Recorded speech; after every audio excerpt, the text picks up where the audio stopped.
사람을 믿었을까? 왜 계약서를 안 썼을까? 그 후회 하나로 새벽마다 트럭 시동을 겁니다. 5년입니다. 5년 동안 매달 75만 원을 내야 개인 회생이 끝납니다. 한 달도 빠지면 안 됩니다. 한 번이라도 밀리면 처음부터 다시입니다. 다 끝나도 기록이 3년에서 5년은 남는다고 합니다. 그러면 제 나이 75쯤에야 겨우 정상인 행세를 할 수 있다는 뜻입니다. 신용카드 한 장 못 만드는 68, 중고차 한 대 할부로 못 사는 가장, 사춘기 딸에게 방 하나 못 내주는 아버지, 명절에 어머니한테 용돈 한 봉투 못 드리는 아들, 오히려 구순 가까운 어머니한테 손을 벌리는 처지가 됐습니다. 그런데도 저는 오늘 새벽에 또 트럭 시동을 걸었습니다. 파주 벌판에 세워둔 5톤 카고 트럭, 에어 브레이크에 공기가 차오르는 소리가 씩씩 들려옵니다. 그 소리가 제 한숨 같습니다. 포기하면 끝이니까. 제가 무너지면 7 식구가 같이 무너지니까. 계약서 한 장이 없어서 시작된 지옥. 사람을 믿었다가 전 재산을 날린 이야기. 지금부터 해드리겠습니다. 저는 올해 68입니다. 경기도 파주. 임진강 쪽에서 바람이 불면 겨울에는 뼈가 시립니다. 여름에는 습기가 올라와서 빨래가 마르질 않습니다. 사계절 내내 바람이 거친 동네. 그 동네에서 태어나고 자라고 결혼하고 아이를 낳고 지금까지 살고 있습니다. 한 번도 이 동네를 떠난 적이 없습니다. 아버지는 농사꾼이셨습니다.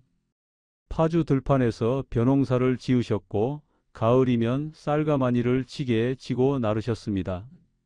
아버지 등이 얼마나 넓었는지 어릴 때는 그 등이 산처럼 보였습니다. 어머니는 장터에서 채소를 파셨습니다. 새벽에 일어나서 밭에서 뽑아온 무, 배추, 파를 리어카에 싣고 나가셨습니다. 해가 질 때까지 장터 한켠에 쪼그려 앉아서 채소를 파셨습니다. 손이 갈라지고 무릎이 아프고 허리가 굽어가는 줄도 모르고 일하셨습니다. 넉넉한 집은 아니었습니다. 근데 밥은 굶지 않았습니다. 봄에는 냉이된 장국, 여름에는 열무김치, 가을에는 햇밤, 겨울에는 어머니가 담근 김장김치. 지금도 그 맛이 혀끝에 남아 있습니다. 그때는 몰랐습니다. 밥을 굶지 않는다는 것, 가족이 한 지붕 아래 모여 산다는 것, 그게 얼마나 감사한 일인지 잃어본 사람만 압니다. 저는 20살이 되기 전에 사회에 나왔습니다. 학교를 오래 다닐 형편이 안 됐거든요. 위로 형이 둘 있었는데 형들이 먼저 나가서 일을 했습니다. 저도 가만히 앉아 있을 수가 없었습니다. 집에 보탬이 되고 싶었습니다. 처음 잡은 일이 동네 마트 점원이었습니다. 파주 시내에 있는 조그만 슈퍼마켓. 지금 생각하면 슈퍼마켓이라고 부르기도 민망한 크기였습니다. 가게 앞에 과일 좌판을 깔아놓고 안에는 라면이랑 과자랑 생필품을 진열해 놓은 정도. 그래도 동네 사람들이 다 거기서 장을 봤습니다. 대형 마트가 없던 시절이니까요. 제 일은 과일 나르고 채소 다듬고 진열대 정리하는 거였습니다. 새벽 5시에 출근했습니다. 배송 트럭이 오기 전에 가게 앞을 쓸고 진열대를 닦아 놓는 게 첫 번째 일이었습니다. 겨울 새벽에 걸레를 짜면 손이 트고 갈라졌습니다. 찬물에 손을 넣으면 칼로 베인 것처럼 아팠습니다. 장갑을 끼면 일이 느려져서 맨손으로 했습니다. 그렇게 닦고 나면 배송 트럭이 도착합니다. 사과 상자, 배 상자, 귤 상자. 무거운 건 20kg이 넘었습니다. 그걸 하나씩 들어서 가게 안으로 옮기고 진열대 위에 예쁘게 쌓아 놓는 겁니다. 사과는 빨간 게 위로 가게. 배는 크기 순서대로. 귤은 봉지째 싸되 터진 건 빼내고. 그런 걸 하나하나 배웠습니다. 처음에는 사장님이 일일이 알려주셨습니다. 이거는 이렇게 놔라, 저거는 저렇게 돌려라. 잔소리가 많으셨지만 싫지는 않았습니다. 배우는 거니까요. 일이 있다는 게 그 나이에는 그냥 좋았습니다. 월급이 많지는 않았지만 매달 꼬박꼬박 나왔습니다. 그 돈으로 어머니한테 용돈을 드렸습니다. 처음으로 어머니한테 돈을 드린 날이 아직도 기억납니다. 봉투에 넣어서 식탁 위에 올려놨는데 어머니가 그걸 보시고 한참을 아무 말씀 없으셨습니다. 그러다 봉투를 집어 드시면서 한마디 하셨습니다. 우리 아들 다 컸네. 그 한마디가 세상에서 제일 큰 칭찬이었습니다. 그때의 그 기분을 아직도 잊지 못합니다. 2년쯤 지나니까 과일 코너를 혼자 맡겼습니다. 수박 고르는 법을 익혔습니다. 꼭지를 봅니다. 꼭지가 마르지 않고 싱싱한 게 좋습니다. 배꼽을 봅니다. 배꼽이 작고 단단한 게 달아요.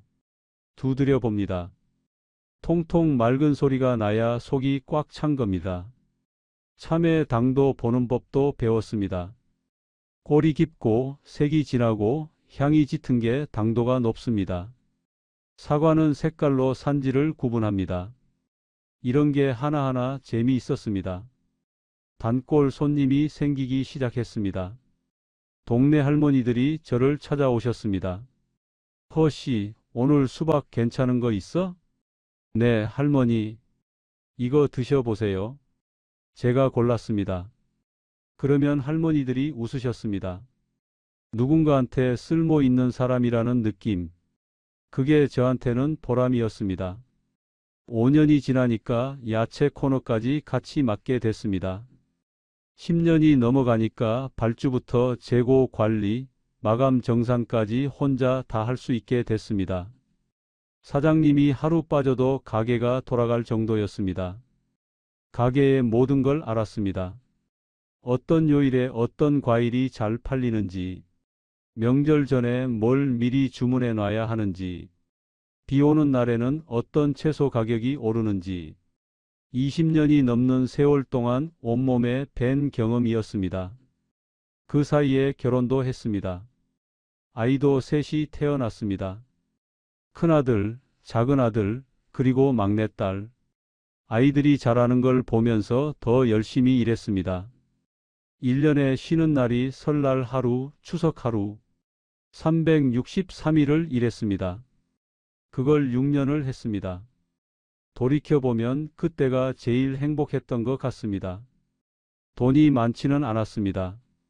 근데 매달 꼬박꼬박 월급이 나왔고, 아이들이 건강하게 자라고 있었고, 아내가 집을 지켜주고 있었고, 부모님도 아직 건강하셨습니다. 평범했습니다. 그 평범함이 얼마나 귀한 건지 잃어본 사람만 압니다.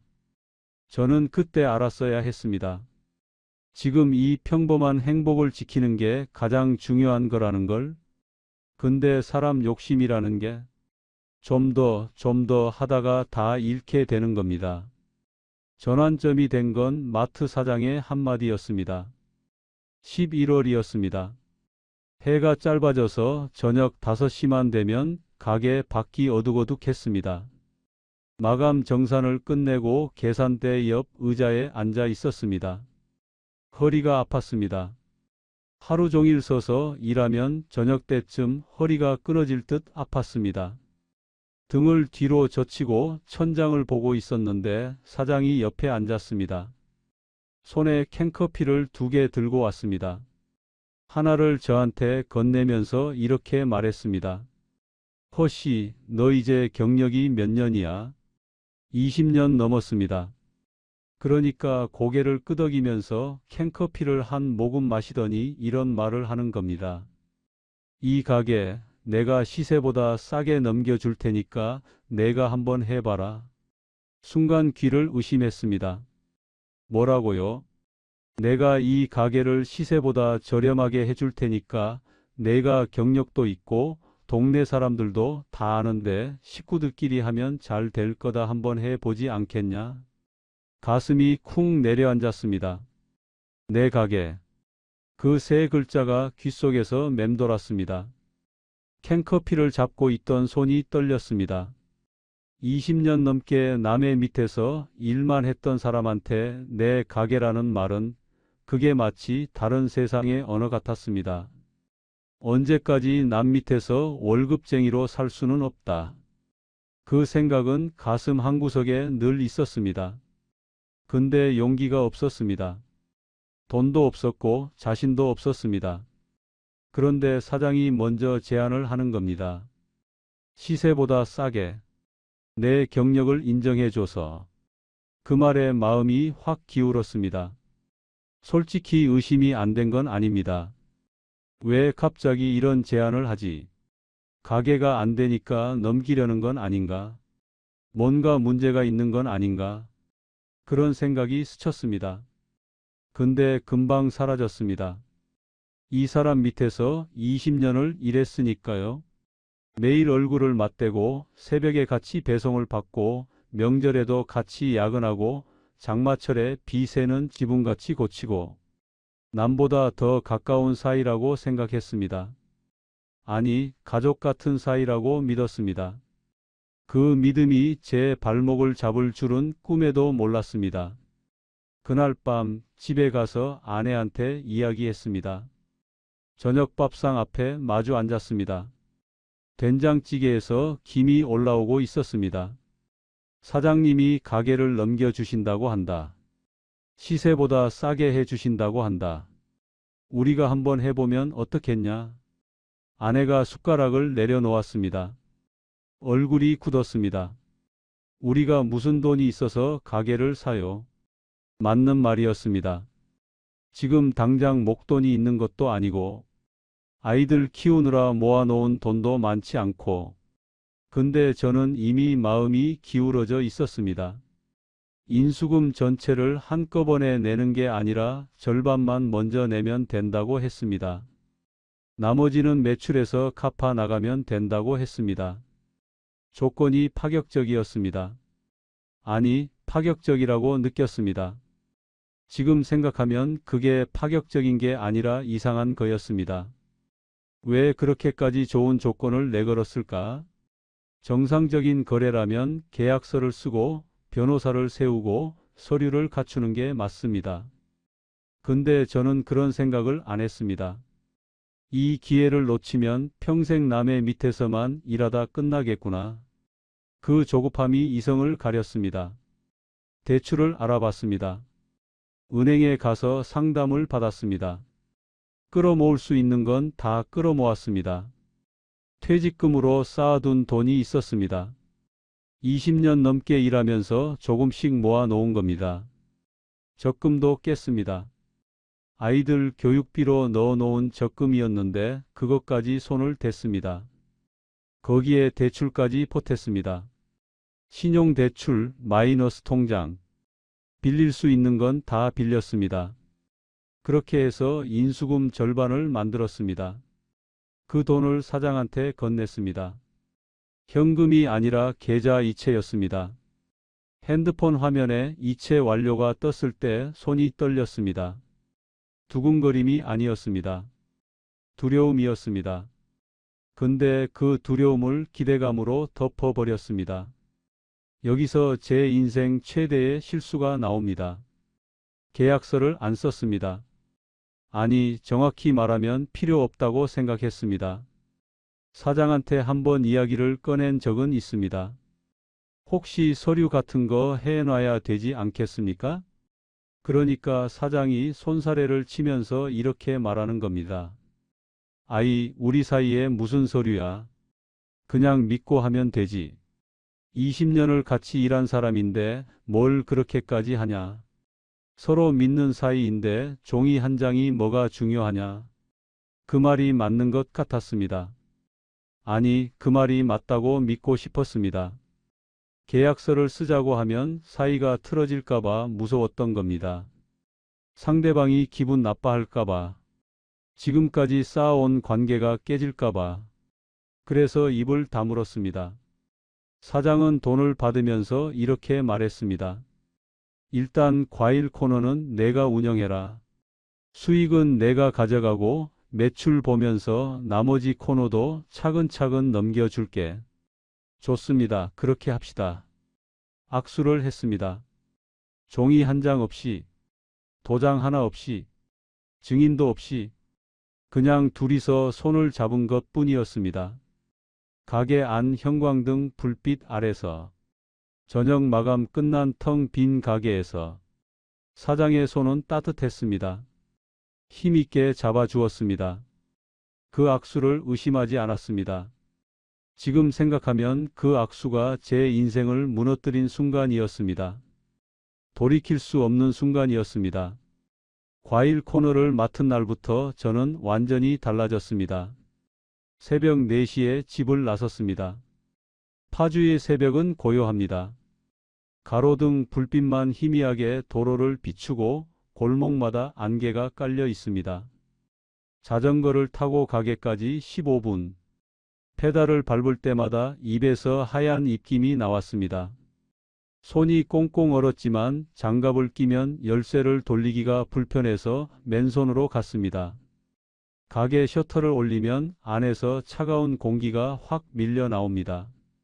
냉장고가 밤새 돌아가니까 가게 안이 밖보다 더 추울 때도 있었습니다.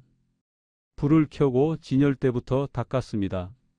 마른 걸레로 한 번, 물걸레로 한 번, 다시 마른 걸레로 한 번. 3번을 닦아야 먼지가 다 없어집니다. 가격표를 새로 붙였습니다. 전날 시세가 바뀐 품목이 있으면 하나하나 고쳐서 붙이는 겁니다. 조명 각도도 신경 썼습니다. 과일에 빛이 잘 들어야 색이 살아 보이거든요. 사과가 빨갛게, 귤이 주황색으로 빛나게. 조명 하나 차이로 매출이 달라진다는 걸 20년 경험으로 알고 있었습니다. 내 가게니까, 내 것이 될 거니까. 그 생각 하나로 온 힘을 다했습니다. 배송 트럭이 도착하면 제일 먼저 나가서 물건을 받았습니다. 상자를 하나하나 열어서 상태를 확인했습니다. 멍든 사과가 있으면 빼내고 무른 귤이 있으면 따로 분류하고 좋은 것만 골라서 진열대에 올렸습니다. 정성이었습니다. 남의 가게에서 일할 때도 열심히 했지만 내 가게라고 생각하니까 차원이 달랐습니다. 단골 손님들한테 더 친절하게 대했습니다. 수박을 골라드리면서 이거 진짜 달아요. 제가 보증합니다. 그렇게 말하면 할머니들이 활짝 웃으셨습니다. 한 할머니는 허 씨가 골라주는 과일은 한 번도 실패한 적이 없다고 하셨습니다. 그 말 한마디에 기분이 좋아서 하루 종일 웃으며 일했습니다. 매출이 조금씩 올랐습니다. 과일 코너만 놓고 보면 전달 대비 20% 가까이 올라간 달도 있었습니다. 좋은 과일을 골라서 진열하고 친절하게 대하고 깨끗하게 관리하니까 손님이 늘었습니다. 저는 신이 났습니다. 이 속도면 금방 나머지 인수금도 갚고 완전히 내 가게로 만들 수 있겠다. 사장한테 가서 보고했습니다. 이번 달 과일 코너 매출이 이만큼 올랐습니다. 사장이 고개를 끄덕이면서 잘하고 있네. 그렇게 말했습니다. 그 한마디에 힘을 받아서 더 열심히 했습니다. 문제는 몸이었습니다. 새벽 4시 출근, 밤 11시 퇴근. 하루에 19시간을 가게에 있었습니다. 점심은 김밥 한 줄로 때웠습니다. 가게 뒤편 창고에 쪼그려 앉아서 5분 만에 먹었습니다. 손님이 부르면 김밥을 반쯤 먹다 말고 뛰어나갔습니다. 저녁은 라면 한 그릇이었습니다. 마감 정산 끝나고 가스레인지에 물 올려서 끓여 먹었습니다. 그게 하루의 마지막 식사였습니다. 하루도 안 빠지고 나갔습니다.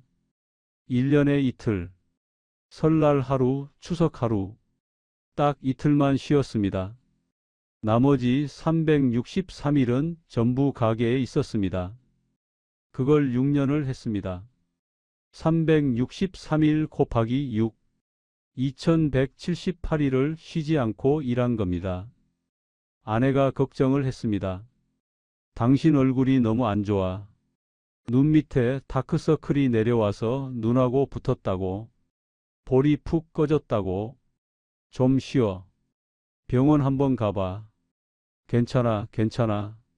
그 말만 했습니다. 괜찮지 않았습니다. 아침에 일어나면 온몸이 납덩이처럼 무거웠습니다. 계단을 오르면 숨이 찼습니다. 손에 힘이 빠져서 사과 상자를 놓칠 때가 있었습니다. 몸이 보내는 신호를 무시한 겁니다. 내 가게를 만들어야 한다는 집착이 몸의 경고를 덮어버렸습니다. 그러다 어느 날이었습니다. 2월 초, 파주에 눈이 내린 날이었습니다. 가게에서 마감을 하고 있었습니다. 계산대 앞에서 장부를 정리하고 있었는데 갑자기 눈앞이 깜깜해졌습니다. 형광등 불빛이 스르르 사라지는 것 같았습니다. 정전인가 싶었는데 정전이 아니었습니다. 제 눈이 안 보이는 거였습니다. 진열대를 잡으려고 손을 뻗었습니다. 손가락에 힘이 안 들어갔습니다. 마치 남의 손 같았습니다. 그대로 쓰러졌습니다. 무릎이 먼저 꺾이고 옆으로 넘어졌습니다. 바닥이 차가웠습니다. 타일 바닥에 그 차가움만 어렴풋이 기억납니다. 그 뒤는 기억이 없습니다. 눈을 떴을 때는 병원이었습니다. 천장에 형광등이 있었습니다. 하얀 불빛이 눈을 찔렀습니다. 고개를 돌리니 왼팔에 링거가 꽂혀 있었습니다. 테이프로 고정해 놓은 바늘이 살을 누르고 있었습니다. 옆에 아내가 앉아 있었습니다. 의자를 바짝 당겨서 침대 옆에 앉아 있었는데 고개를 숙이고 있었습니다. 울고 있었습니다. 소리를 죽이고 있었는데 어깨가 떨려서 알 수 있었습니다. 과로였습니다. 의사가 진료실에서 이렇게 말했습니다. 극심한 피로 누적입니다. 이러다 큰일 납니다. 당분간 절대 무리하지 마십시오. 충분히 쉬셔야 합니다. 그 말을 들으면서도 저는 가게 걱정을 했습니다. 내일 새벽에 배송 트럭이 오는데 누가 받지? 진열은 누가 하지? 오늘 마감 정산은 끝냈나? 병원 침대에 누워서도 가게 생각뿐이었습니다.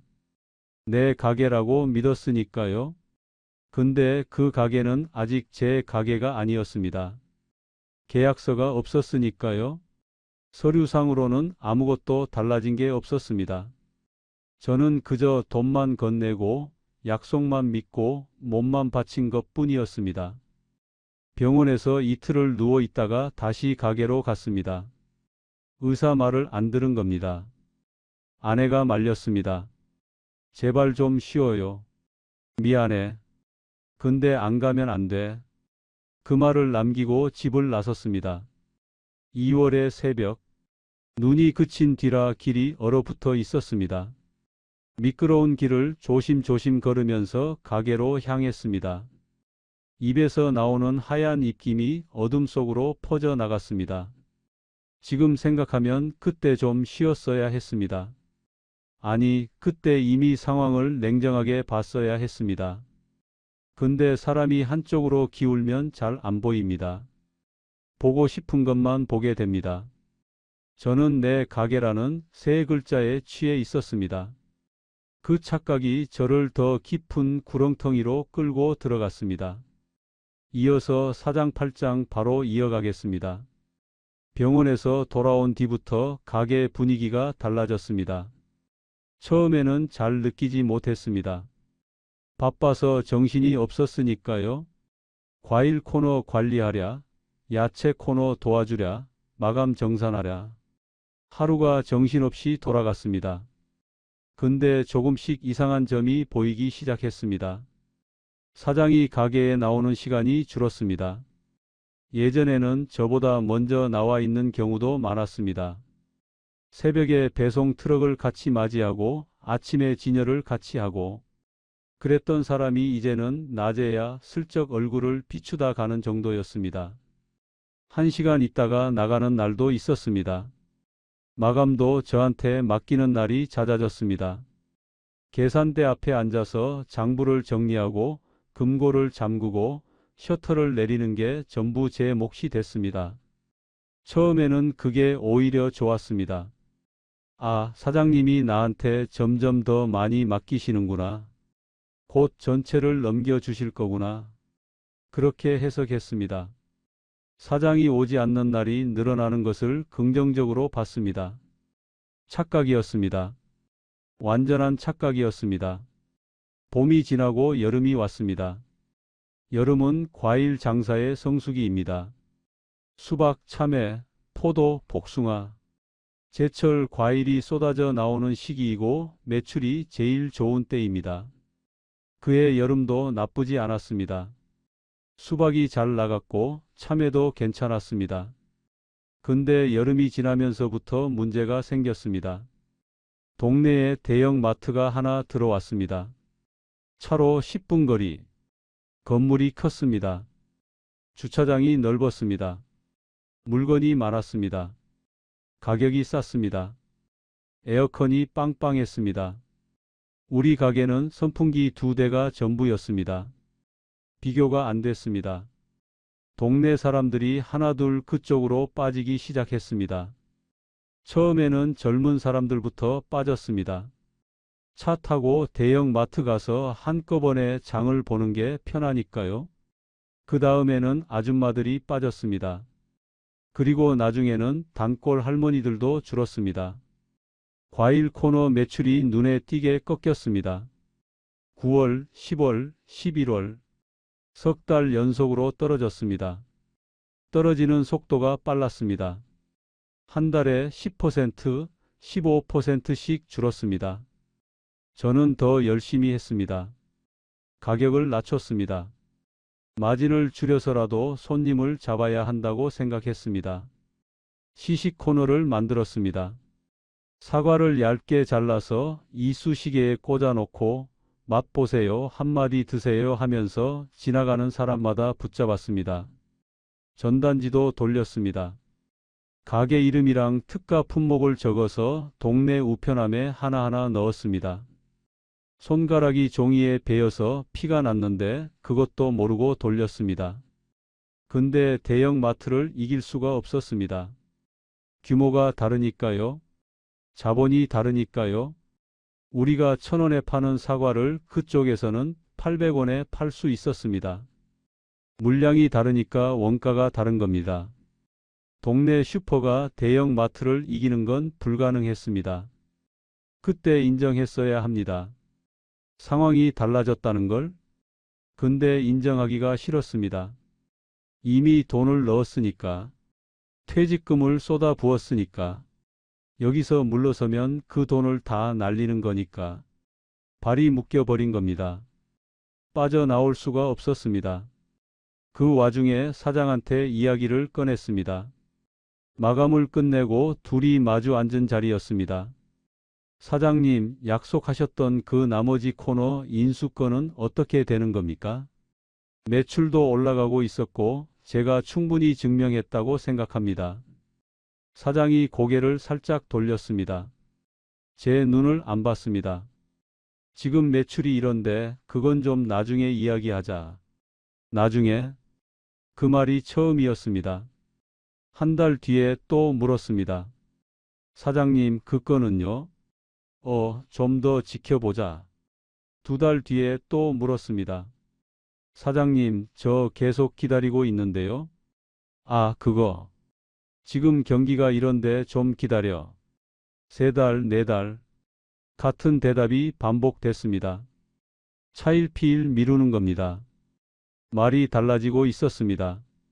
처음에는 내가 해봐라 잘 될 거다 했던 사람이 이제는 경기가 안 좋다 좀 기다려라로 바뀌었습니다.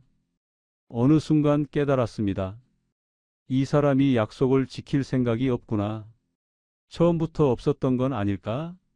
혹시 그냥 내 노동력을 싸게 쓰려고 한 건 아닐까? 인수금 절반을 받아놓고 나한테 가게를 맡겨서 편하게 수익만 챙기려고. 그 생각이 들자 온몸에 소름이 돋았습니다. 뒤통수를 맞은 기분이었습니다. 20년을 같이 일한 사이입니다. 새벽 배송을 같이 받고 빚에는 지붕을 같이 고치고 명절에도 같이 야근하고 가족처럼 지냈던 사이입니다. 그 사람이 약속을 저버린 겁니다.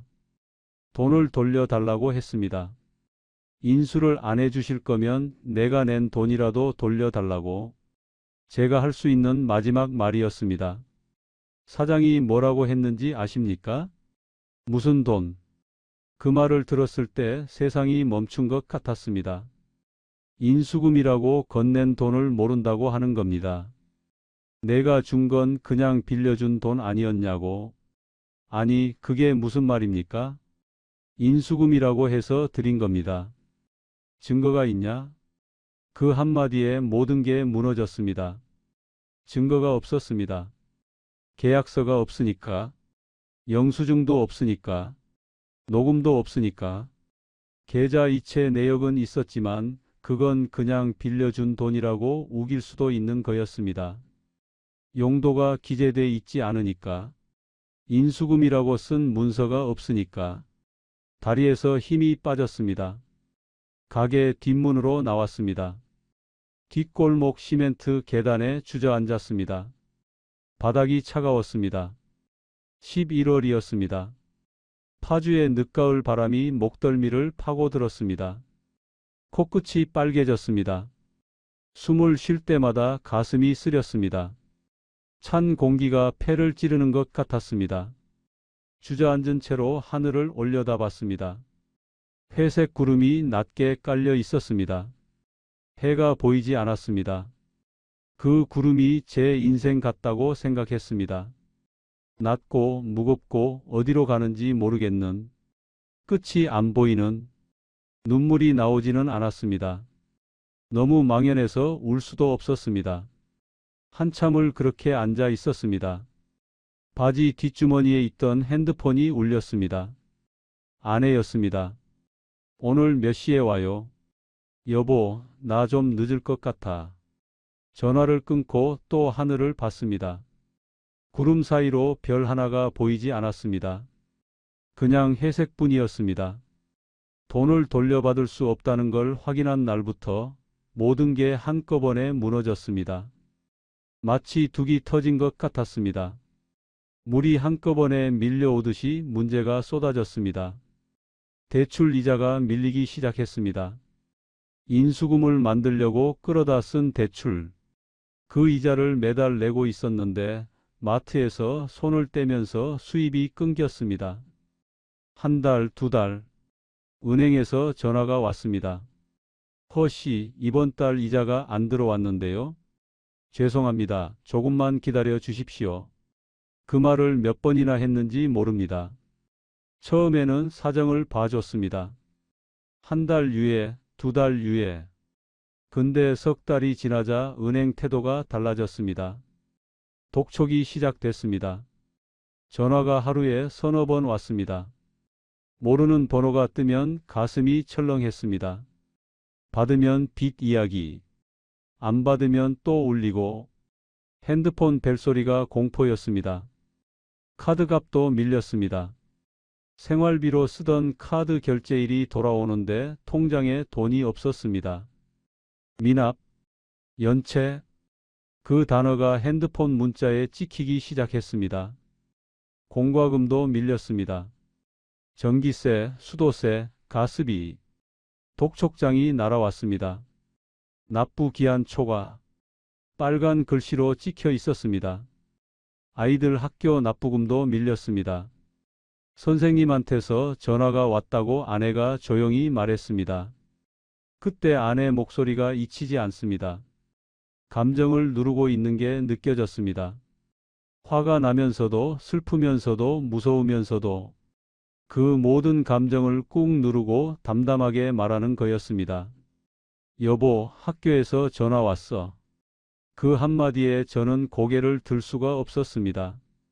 밀리고 밀리고 또 밀렸습니다. 빚이 눈덩이처럼 불어났습니다. 이자가 이자를 낳고, 연체료가 붙고, 또 이자가 붙고, 원금은 그대로인데 갚아야 할 금액만 늘어갔습니다. 독촉장이 집으로 왔습니다. 우편함에 빨간 봉투가 꽂혀 있으면 심장이 멎는 것 같았습니다. 아내한테 들킬까봐 우편함을 먼저 뒤졌습니다. 매일 아침 현관문을 열기 전에 먼저 밖으로 나가서 우편함을 확인했습니다. 빨간 봉투가 있으면 재빨리 주머니에 넣었습니다. 화장실에 들어가서 열어봤습니다. 변기 뚜껑에 앉아서 독촉장을 읽었습니다. 손이 떨렸습니다. 금액이 적혀 있었습니다. 숫자가 너무 커서 현실감이 없었습니다. 이게 다 내 빚이라고, 이걸 내가 다 갚아야 한다고. 독촉장을 구겨서 주머니에 넣고 화장실에서 나왔습니다. 아내는 부엌에서 아이들 아침밥을 차리고 있었습니다.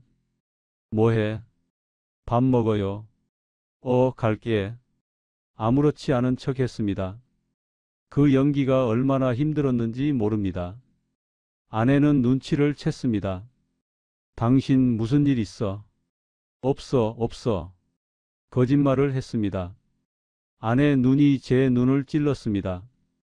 믿지 않는 눈이었습니다. 근데 더 캐묻지는 않았습니다. 아마 무서웠을 겁니다. 진실을 아는 게 무서웠을 겁니다. 저도 말하는 게 무서웠고, 아내도 듣는 게 무서웠던 거였습니다. 그렇게 서로 무서운 채로 시간이 흘렀습니다. 더 이상 숨길 수 없게 된 건 법원에서 서류가 날아왔을 때였습니다. 채무 관련 서류였습니다. 그날 제가 먼저 집에 가지 못했습니다. 아내가 먼저 봤습니다. 집에 들어서는데 거실이 조용했습니다. 아이들은 학교에 갔을 시간이었고 부모님은 방에 계셨습니다. 거실 테이블 위에 서류가 펼쳐져 있었습니다. 아내가 창가에 서 있었습니다. 밖을 보고 있었습니다. 등만 보였습니다. 가느다란 어깨가 떨리고 있었습니다. 울고 있었습니다. 소리 없이 울고 있었습니다. 그 등을 보는데 다리에 힘이 풀렸습니다. 현관에서 한 발짝도 못 나갔습니다. 신발을 벗지도 못하고 그 자리에 서 있었습니다. 얼마나 서 있었는지 모릅니다. 아내가 천천히 돌아섰습니다. 눈이 빨갛게 부어 있었습니다. 눈물 자국이 볼 위에 그어져 있었습니다. 한마디도 안 했습니다. 그냥 저를 봤습니다. 그 눈빛이 칼보다 아팠습니다. 아내한테 다 이야기했습니다. 식탁에 마주 앉았습니다. 물 한 잔도 안 따르고 그냥 앉았습니다. 마트 인수권이 틀어진 것, 돈을 돌려받지 못한 것, 빚이 이만큼 쌓인 것, 하나하나 이야기했습니다. 말할 때마다 목소리가 가늘어졌습니다. 마지막에는 거의 속삭이는 정도였습니다. 이야기하는 내내 아내는 한마디도 안 했습니다.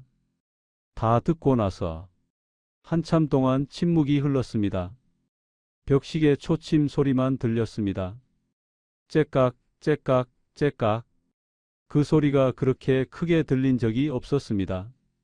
아내가 한마디 했습니다. 그래서 지금 어떻게 해야 되는 거예요? 그 한마디가 가슴에 못을 박았습니다. 어떻게 해야 하는지 저도 몰랐으니까요. 부모님한테도 알려야 했습니다. 그게 더 힘들었습니다. 아내한테 말하는 것보다 부모님한테 말하는 게 10배는 더 무거웠습니다. 어머니 방에 들어갔습니다. 어머니가 방바닥에 앉아 계셨습니다. 무릎이 안 좋으셔서 방석을 깔고 앉아 계시는데 제가 들어오니까 올려다 보셨습니다. 굿은 가까운 어머니. 눈이 많이 침침해지셨습니다. 근데 아들 표정은 읽으시는 것 같았습니다. 왜 그러니? 무슨 일이 있어? 어머니, 제가 잘못했습니다. 그 말을 꺼내는데 목이 메어서 더 이상 소리가 안 나왔습니다. 코끝이 시큰거렸습니다. 눈물이 올라왔습니다. 어른이 되고 나서 어머니 앞에서 운 건 그때가 처음이었습니다. 어머니가 아무 말씀 없이 제 손을 잡으셨습니다. 주름진 손이었습니다. 뼈가 앙상하게 드러난 손이었습니다. 평생 일만 하셨던 그 손이 제 손을 감쌌습니다. 따뜻했습니다. 그 따뜻함에 더 울었습니다. 아버지는 아무 말씀이 없으셨습니다. 방 한쪽에 기대앉아 계셨는데 고개를 살짝 돌리셨습니다. 내색을 안 하시는 분이었습니다. 본인도 평생 가장으로 사셨으니까, 가장의 마음을 누구보다 잘 아시는 분이니까, 그래서 뭐라고 안 하시는 거라는 걸 저는 알았습니다. 그 침묵이 어떤 꾸지람보다 무거웠습니다. 어떤 욕설보다 아팠습니다. 개인 회생을 알아보기 시작한 건 그 무렵이었습니다.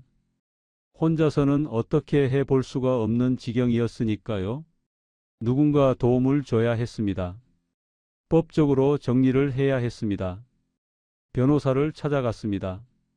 법률 사무소 문을 열고 들어가는데 다리가 떨렸습니다. 이런데 와 보는 건 태어나서 처음이었습니다. 상담석에 앉았습니다. 서류를 내밀었습니다. 대출 내역서, 연체 기록, 계좌 이체 내역, 가지고 있는 거 다 꺼내놨습니다. 변호사가 서류를 한 장 한 장 넘기면서 읽었습니다. 표정이 점점 굳어졌습니다. 다 읽고 나서 안경을 벗었습니다. 한숨을 쉬었습니다. 허씨, 왜 계약서를 안 쓰셨어요? 그 말이 칼처럼 꽂혔습니다. 왜 안 썼냐고요? 믿었으니까요. 사람을 믿었으니까요. 20년을 같이 일한 사람이니까요. 가족 같은 사이라고 생각했으니까요. 그 대답밖에 할 수가 없었습니다. 변호사가 고개를 저었습니다. 사업은 정으로 하는 게 아닙니다. 서류로 하는 겁니다. 그 말이 뼈에 사무쳤습니다. 개인 회생이 시작됐습니다. 법원에서 변제 계획이 나왔습니다. 5년, 60개월, 매달 60에서 75만 원. 이걸 꼬박꼬박 내야 합니다. 한 번이라도 밀리면 안 됩니다. 밀리면 회생 절차가 취소될 수 있습니다. 그러면 다시 원점입니다. 빚쟁이로 돌아가는 겁니다. 그러려면 일을 해야 했습니다. 당장 돈을 벌 수 있는 일을 해야 했습니다. 근데 뭘 할 수 있겠습니까? 마트 경력밖에 없는 68 먹은 사내를 어디서 써 주겠습니까? 마트에 다시 들어가자니 전 사장 얼굴이 떠올라서 못하겠고, 다른 가게에 가자니 이 나이에 새로 배우기가 막막하고, 이력서를 내밀 때도 마땅치 않았습니다. 몇 군데 넣어봤습니다. 답이 없었습니다. 나이. 그 한 글자가 벽이었습니다.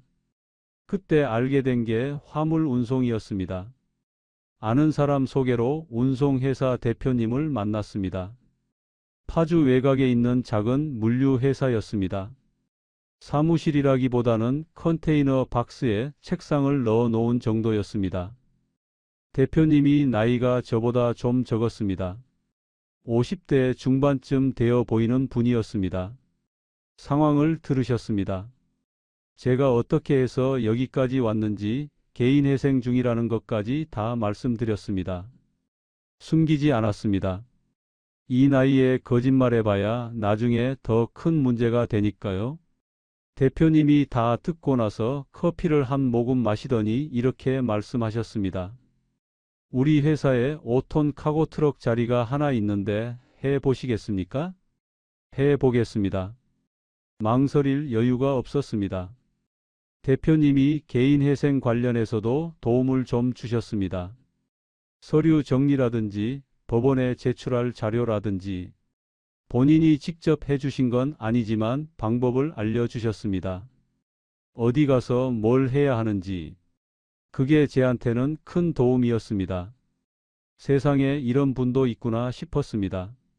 사람한테 당하고 나서 사람한테 도움을 받는. 참 아이러니했습니다. 5톤 카고 트럭. 그전까지 저는 승용차만 몰았던 사람입니다. 그것도 자주 모는 게 아니라 가끔 몰았습니다. 트럭은 완전히 다른 세계였습니다. 처음 트럭에 올라탔을 때의 느낌을 잊을 수가 없습니다. 운전석이 높았습니다. 승용차보다 한참 높은 위치에서 도로를 내려다보는 느낌이었습니다. 세상이 달라 보였습니다. 시동을 걸면 에어 브레이크에 공기가 차오르는 소리가 납니다. 씩, 씩, 씩. 처음 그 소리를 들었을 때 깜짝 놀랐습니다. 차가 고장 난 줄 알았습니다. 그게 정상이라는 걸 나중에 알았습니다. 에어가 다 차야 브레이크가 트습니다. 그 소리가 멈출 때까지 기다려야 합니다. 공기가 안 차면 브레이크가 안 듣거든요. 매일 아침 시동을 걸고 그 소리를 들으며 기다립니다. 그 시간이 하루 중 가장 조용한 시간입니다. 창밖으로 파주 벌판이 보입니다. 겨울이면 들판이 하얗게 얼어있고 여름이면 초록색으로 넘실거립니다. 그 풍경을 보면서 하루를 시작합니다. 제 차는 초장축입니다. 보통 5톤 트럭 적재함이 5m 30에서 6m 30 정도인데 제 차는 7m 40입니다. 구조 변경을 해서 적재함 크기를 늘린 겁니다. 길쭉합니다. 보통 차보다 한참 깁니다. 좁은 골목에서 회전할 때면 식은땀이 납니다. 사이드 미러를 수십 번 확인합니다. 조금씩 핸들을 돌립니다.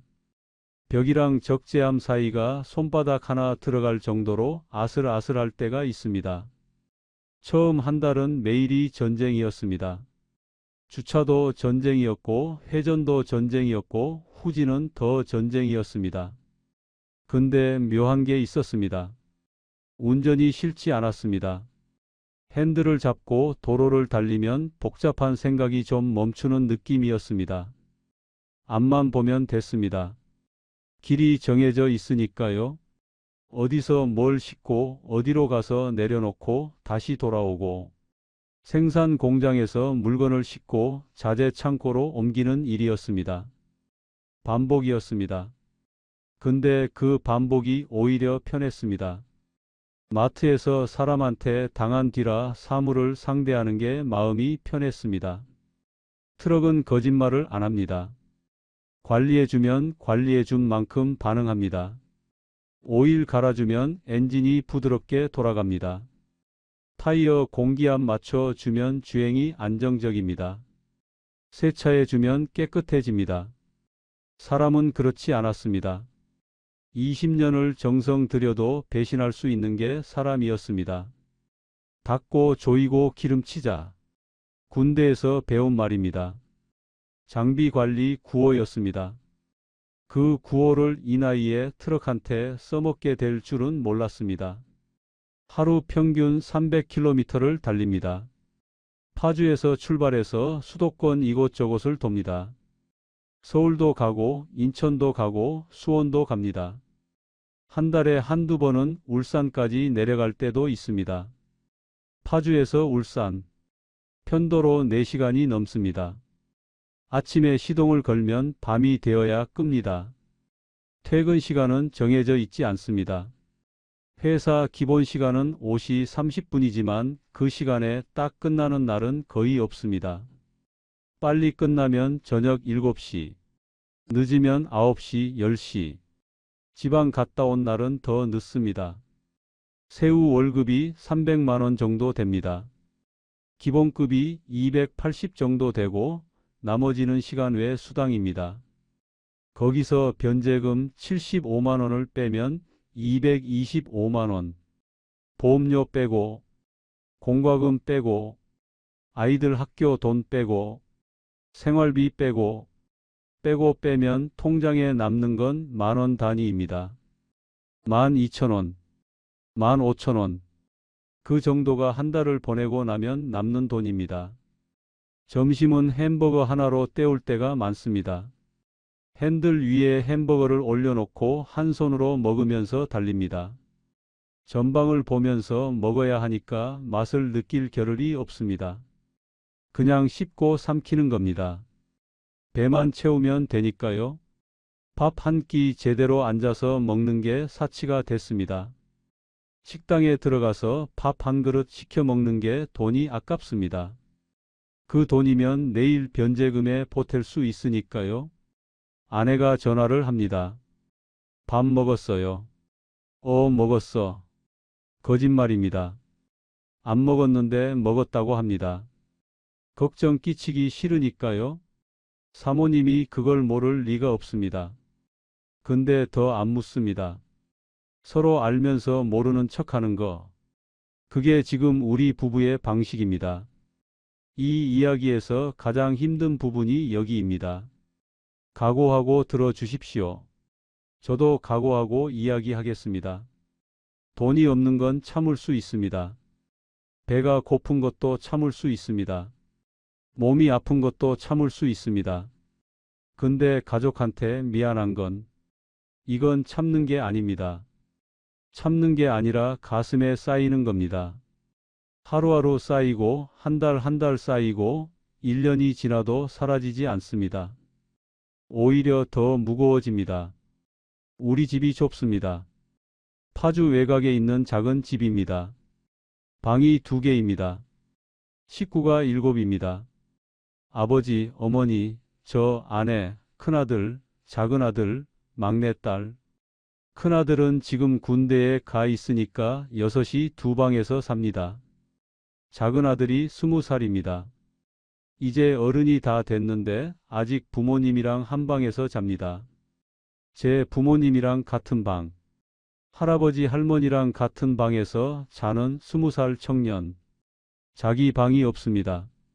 자기만의 공간이 없습니다. 친구를 데려올 수도 없습니다. 집에 오면 눈치를 봐야 합니다. 텔레비전 소리를 줄여야 하고, 전화를 작은 소리로 해야 하고, 그 불편함을 아무 말 없이 견디고 있습니다. 중학교 2학년인 막내딸, 14살, 한참 사춘기입니다. 자기 방이 갖고 싶을 나이입니다. 친구들은 다 자기 방이 있는데 자기만 없습니다. 벽에 좋아하는 가수 포스터도 붙이고 싶을 거고, 책상에 앉아서 일기도 쓰고 싶을 거고, 문을 닫고 혼자 있고 싶을 때도 있을 겁니다. 그 아이가 할머니랑 같은 방에서 잡니다. 이불을 나란히 깔고 잡니다. 할머니가 새벽에 화장실을 자주 가시니까 그때마다 잠이 깹니다. 아이가 그걸 불평한 적이 단 한 번도 없습니다. 그게 더 마음이 아픕니다. 불평이라도 하면 좀 나을 텐데. 아빠, 나 방 좀 만들어줘 하고 때라도 쓰면 좀 나을 텐데. 아무 말 안 합니다. 알고 있는 겁니다. 아버지 형편을 알고 있는 겁니다. 14살짜리가 아버지 형편을 눈치채고 참고 있는 겁니다. 그걸 생각하면 가슴이 찢어집니다. 큰아들이 군대 가기 전에 한마디 했습니다. 아버지, 걱정하지 마세요. 저 다녀와서 돈 벌게요. 제가 도와드릴게요. 22살짜리 아들이 아버지한테 그 말을 하는 겁니다. 한창 놀고 싶고 한참 자기 인생을 즐겨야 할 나이에 아버지 걱정을 하고 있었습니다. 그 말을 듣는데 고개를 들 수가 없었습니다. 내가 아버지인데, 내가 먹여 살려야 하는 사람인데, 내가 든든한 울타리가 되어야 하는데, 아들이 나를 위로하고 있었습니다. 부모님한테는 더 미안합니다. 명절이 되면 다른 집 자식들은 부모님한테 용돈을 드립니다. 많든 작든 봉투에 넣어서 드리는 겁니다. 어머니 아버지 건강하세요. 그 말과 함께 봉투를 건네는 겁니다. 저는 그게 안 됩니다.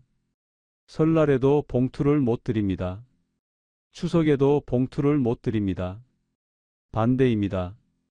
오히려 부모님한테 손을 벌릴 때가 있습니다. 어머니, 이번 달 변제금이 좀 모자라서. 어머니, 아이들 학교에 내야 하는 돈이 있는데. 그 말을 꺼낼 때마다 입이 바싹 마릅니다. 혀가 입천장에 붙는 것 같습니다. 굿은 가까운 어머니가 당신 드실 거 줄여가면서 아들한테 돈을 쥐어줍니다. 반찬을 하나 줄이고 간식을 안 사 드시고 병원도 덜 가시면서 그렇게 아낀 돈을 아들한테 주시는 겁니다. 그 주름진 손이 제 손에 돈을 올려놓을 때 그 순간이 세상에서 제일 무겁습니다. 돈의 무게가 아닙니다. 마음의 무게입니다. 미안함의 무게입니다. 그 무게가 가슴을 짓누릅니다. 숨이 안 쉬어질 정도로. 어머니는 그래도 잔소리를 좀 하십니다. 속상하니까. 자식이 이 꼴로 사는 게 속상하니까. 왜 그때 그랬냐? 왜 계약서를 안 썼냐? 왜 그 사람 말만 믿었냐? 근데 마지막에는 꼭 이렇게 말씀하십니다. 그래도 지금이라도 정신 차리고 잘해봐라. 네, 어머니. 알겠습니다. 그 말밖에 할 수가 없습니다. 카카오톡으로 매일 메시지가 옵니다. 밥 먹었니? 운전 조심해라. 그 두 줄짜리 메시지. 글자가 큼직합니다. 눈이 안 좋으시니까 글자 크기를 최대로 해 놓으신 겁니다. 그 큰 글씨로 밥 먹었니라고 쓰신 메시지를 볼 때마다 눈시울이 뜨거워집니다. 핸들을 잡고 있다가도 그 메시지가 오면 잠깐 차를 세웁니다. 갓길에 차를 세우고 탑장을 합니다. 네, 어머니. 먹었습니다. 걱정 마세요. 그 답장을 치는데 손이 떨립니다. 안 먹었으면서 먹었다고 치는 게 미안해서 떨리는 겁니다. 아내도 마찬가지입니다. 불평 한마디 없습니다. 이 상황을 같이 버텨주고 있습니다. 밥 먹었냐고 전화가 오고, 오늘 몇 시에 들어오냐고 문자가 오고, 그 한마디 한마디가 저한테는 버티는 이유입니다. 주말에 다른 집 가족들이 나들이 가는 걸 봅니다. 공원에서 돗자리 깔고 앉아 있는 가족, 맛집 앞에서 줄 서 있는 가족, 아이들 손잡고 걷는 아버지. 그걸 볼 때 가슴이 쿡 찔립니다. 나도 저러고 싶다. 가까운 근교라도 식구들이랑 같이 가고 싶다. 맛있는 것도 사 먹이고 싶다. 아이들한테 뭐 하나 사주고 싶다. 근데 지금은 못합니다. 그 여유가 없습니다. 그래서 일부러 텐션을 높입니다. 우울해지면 위험합니다. 안 좋은 생각이 들 수 있으니까. 일부러 크게 웃습니다. 일부러 밝게 이야기합니다. 일부러 긍정적인 말을 합니다. 아직 젊다. 이건 인생 공부다. 다시 하면 된다. 그 말을 남한테 하는 게 아닙니다. 사실은 저한테 하는 겁니다. 매일 아침 트럭 시동을 걸면서 한 번, 핸들을 잡으면서 한 번, 잠들기 전에 한 번, 괜찮다. 잘 될 거다. 내일은 오늘보다 나을 거다. 그 말을 반복하지 않으면 하루를 견딜 수가 없습니다. 자기 암시라고 하든 정신 승리라고 하든 뭐라고 하든 상관없습니다. 지금 저한테는 그게 유일한 무기입니다. 꿈이 하나 있습니다. 거창한 게 아닙니다. 남들이 들으면 웃을 수도 있습니다. 제주도. 가족이랑 제주도에 가는 겁니다. 부모님 모시고 아내랑 아이들이랑 7 식구가 같이 비행기를 타고 제주도에 내려서 바다를 보고 맛있는 걸 먹고 사진을 찍고 같이 웃고 그것뿐입니다. 비행기를 타본 게 언제인지 기억도 안 납니다. 아이들은 비행기를 타본 적이 있는지도 모르겠습니다. 가족 여행이라는 걸 가본 적이 언제인지, 며칠 쉬면서 어디를 가본 적이 언제인지 기억이 안 납니다. 남들한테는 아무것도 아닌 일입니다. 주말에 제주도 다녀왔다는 사람이 얼마나 많습니까? 인터넷에 제주도 맛집이라고 치면 끝도 없이 나옵니다. 사진도 넘쳐납니다. 이쁜 카페에서 찍은 사진, 해변에서 찍은 사진, 오름 위에서 찍은 사진. 그걸 볼 때마다 생각합니다. 우리 식구들도 저기 가면 저렇게 웃겠지. 어머니가 바다를 보시면 좋아하시겠지. 아내가 이쁜 카페에 앉아서 커피를 마시면 행복하겠지. 막내딸이 모래사장에서 뛰어다니면 환하게 웃겠지. 근데 아직은 꿈이라고 밖에 못합니다. 변제금 5년 중에 아직 1년도 안 끝났으니까요. 앞으로 4년 넘게 남았습니다. 4년 동안 매달 75만 원. 하루도 빠지지 않고 일해야 합니다. 다 끝나도 기록이 남습니다. 개인 회생을 했다는 기록이 짧게는 3년, 길게는 5년 남는다고 합니다. 그러면 제 신용이 정상으로 돌아오는 건 75쯤이 될 겁니다. 75? 그때도 비행기를 탈 수 있을까? 그때도 걸어 다닐 수 있을까? 그때도 부모님이 건강하실까? 모르겠습니다. 근데 괜찮습니다. 살아있으면 갈 수 있으니까. 5번 밥 먹을 거 3번만 먹겠습니다. 2번은 라면으로 때우겠습니다. 그렇게 해서라도 여행 자금을 모으겠습니다. 10,000원씩, 20,000원씩 티끌 모아 태산이라고 했습니다. 그 말을 믿겠습니다. 가족들한테 좋은 거 보여주고 싶습니다. 좋은 거 먹이고 싶습니다. 사진 한 장 찍으면서 우리 가족 다 같이 웃는 모습을 보고 싶습니다. 어머니가 바다를 보시면서 아이고 바다 좋다 하시는 그 목소리를 듣고 싶습니다. 아버지가 방파제에 앉아서 바람 맞으시는 모습을 보고 싶습니다.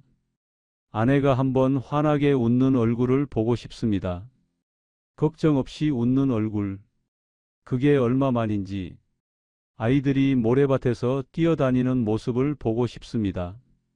막내딸이 아빠 이리 와봐 여기 좋다 하면서 소리치는 걸 듣고 싶습니다. 그 하루를 위해서 5년을 버티겠습니다. 그게 지금 제가 핸들을 잡는 이유입니다. 새벽에 눈을 뜨는 이유입니다. 300km를 달리는 이유입니다. 매일 아침 시동을 거는 이유입니다. 이 이야기를 여기까지 들으신 분들께 한 가지만 말씀드리고 싶습니다. 사업은 정으로 하는 게 아닙니다. 서류로 하는 겁니다. 아무리 가까운 사이라도 20년을 같이 일한 사이라도 가족 같은 사이라도 돈이 오가는 일에는 반드시 계약서를 쓰십시오. 도장을 찍으십시오. 증인을 세우십시오. 그게 상대방을 못 믿어서가 아닙니다. 나를 지키는 겁니다. 내 가족을 지키는 겁니다. 종이 한 장이 사람 인생을 바꿉니다. 저는 그 종이 한 장이 없어서 이렇게 됐습니다. 여러분은 그러지 마십시오. 개인 회생이라는 게 부끄러운 건 맞습니다. 돈을 날린 건 제 잘못입니다. 계약서를 안 쓴 건 제 어리석음입니다. 사람을 무조건 믿은 건 제 약점이었습니다. 근데 후회만 하고 있으면 아무것도 달라지지 않습니다. 넘어졌으면 다시 일어나야 합니다. 바닥을 찍었으면 이제 올라가야 합니다. 지금 제가 할 수 있는 건 하나뿐입니다. 오늘 하루를 사는 겁니다. 오늘 300km를 달리고 이번 달 변제금을 내고 내일 또 시동을 거는 겁니다. 그렇게 하루하루를 싸다 보면 5년이 지나갈 것이고 빚이 정리될 것이고 신용이 돌아올 것이고 그러면 제주도에 갈 수 있을 것이고 가족들 얼굴에 웃음이 번지는 걸 보면 이 모든 고생이 의미가 있었구나 싶을 겁니다. 이 이야기를 듣고 계시는 분들 중에도 지금 힘든 분이 계실 겁니다.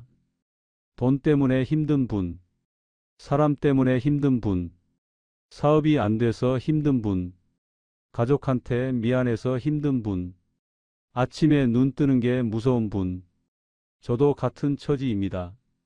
지금도 매일 아침이 힘듭니다. 눈 뜨는 순간부터 힘듭니다.